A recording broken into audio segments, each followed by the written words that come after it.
கர்த்தருடைய பரிசுத்த நாமத்திற்கு மகிமுண்டாகட்டும். ஆண்டவராகிய இயேசு கிறிஸ்துவின் நாமத்தினாலே அன்பு கர்த்தருடைய பிள்ளைகளாகிய தங்கள் அனைவருக்கும் ஸ்வீட் ஊழியத்தின் சார்பாக வாழ்த்துக்களையும் ஸ்தோத்திரங்களையும் தெரிவித்துக் கொள்கின்றேன்.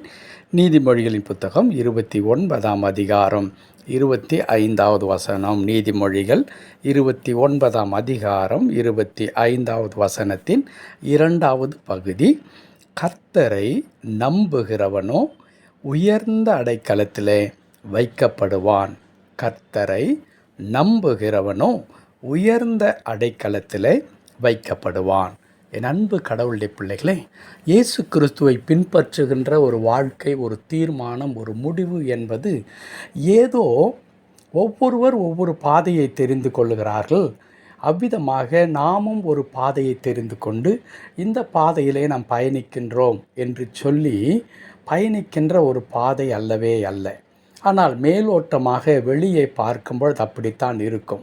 பக்கத்து வீட்டுக்காரருக்கு இருக்கிற ஜுரம் நமக்கு இருக்கிறது, அவருக்கு இருக்கிறதான கடன் நமக்கு இருக்கிறது. அவர்களைப் போல நாமும் கஷ்டப்படுகிறோம்.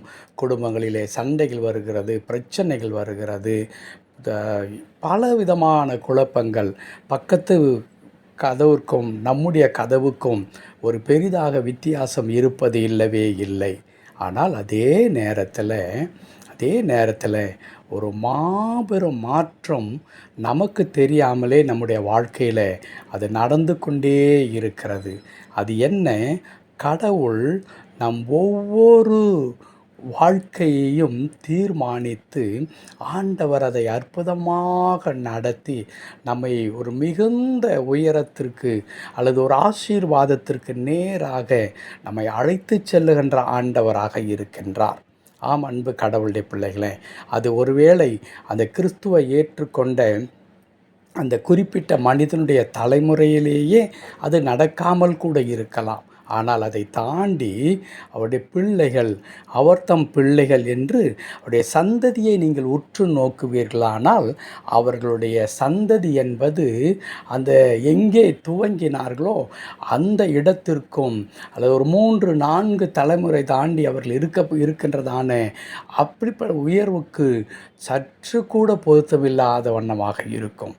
அதைத்தான் இன்றைக்கு எழுதியிருக்கிற கர்த்தருடைய வார்த்தை சொல்லுகிறது. கர்த்தரை நம்புகிறவனோ உயர்ந்த அடைக்கலத்திலே வைக்கப்படுவான். கர்த்தரை நம்புகிறவன் உயர்ந்த அடைக்கலத்தில் வைக்கப்படுவான். எப்படி சாத்தியமாகிறது என்றால், ஏதோ வெளிநாட்டிலிருந்து பணம் வந்து அவர்களை பணக்காரர்களாக்கி விடுகிறது, அது அல்லவே அல்ல. அந்த சந்ததி எல்லா விதத்திலும், அறிவிலும், ஞானத்திலும், பலவிதமான அந்த வாழ்க்கை முறையிலும் அவர்கள் வளர்ந்து கொண்டே இருப்பார்கள். அவருடைய வளர்ச்சியை பார்க்கும் பொழுது அந்த தரத்தை, தி குவாலிட்டி ஆஃப் லைஃப் இருக்கிறதல்லவா, அது மிகுந்த தரம் உள்ளதாக இருக்கும். அதற்குரிய ஞானத்தை கடவுள் கொடுப்பார், அதற்குரிய கிருபையை கடவுள் கொடுப்பார், அதற்குரிய வாய்ப்புகளை கடவுள் கொடுப்பார், அதற்குரிய வழிகளை கடவுள் திறந்து கொடுப்பார். ஆண்டவர் சொன்னதை செய்யும் அளவும் கைவிட மாட்டார். இதை எளிய நடையில் கடவுள் நமக்கு சொல்லி கொடுப்பதற்காகத்தான் இப்படி கடவுள் சொன்னார், உங்களை நான் வாளாக்காமல் தலையாக்குவேன், நீங்கள் கீழாகாமல் மேலாவீர்கள் என்று சொல்லி உங்களை உயர்த்துகின்ற கடவுளாக ஆண்டவர் இருக்கிறார். என் அன்பு கடவுளுடைய பிள்ளைகளே, இங்கே எழுதியிருக்கிறது, கர்த்தரை நம்புகிறவனோ.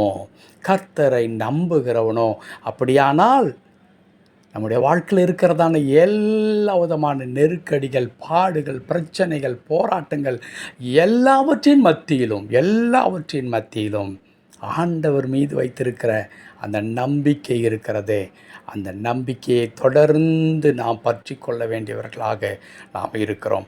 நான் எப்பொழுதெல்லாம் நம்பிக்கை என்று சொல்லுகிறேனோ அது எதை குறிக்கின்றது? ஆண்டவரை சார்ந்து கொள்ளுதலை குறிக்கிறது. மேலோட்டமாக நான் இயேசு இருக்கிறார் என்று நம்புகிறேன். அல்லது அநேக மக்கள் சொல்லுவார்கள் அல்லவா, இயேசு ஒரு அருமையானவர், அவர் நல்ல உபதேசித்தார், உபதேசங்கள் வேதத்தில் சொல்லப்பட்டவைகளாம் மேன்மையானவைகள், அது நாங்கள் நம்புகிறேன் என்று அந்த நம்பிக்கை அல்ல. அவரை சார்ந்து கொள்ளுகிற வாழ்க்கை, அவரையே பற்றி பிடித்து கொள்ளுகிற வாழ்க்கை. அவரை விட்டு என்னை பிரித்தால் இந்த உலகத்தில் நான் செத்து போய்விடுவேன், என்னால் வாழ முடியாது, இயேசு இல்லாத ஒரு வாழ்க்கையை கற்பனை பண்ணி கூட பார்க்க முடியாது என்ற நிலைமைக்கு ஒரு கடவுளுடைய பிள்ளை வருகிறானே, அதுதான் உண்மையான நம்பிக்கை. அந்த நம்பிக்கை உள்ள சந்ததி, அவன் குடும்பம் கட்டாயமாக உயர்ந்த அடைக்கலத்தில் வைக்கப்படும். அவர்கள் சோடையாய் போக மாட்டார்கள்.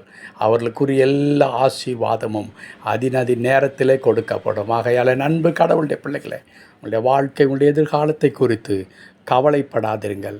நீங்கள் நம்பி இருக்கிற கடவுள் அண்ட சராசரங்களை படைத்த கடவுள். உங்களுடைய வாழ்க்கையை உயர்த்துவது அவருக்கு ஒரு பெரிய காரியம் அல்லவே அல்ல. அது அவ்வளோ கடினமானதல்ல.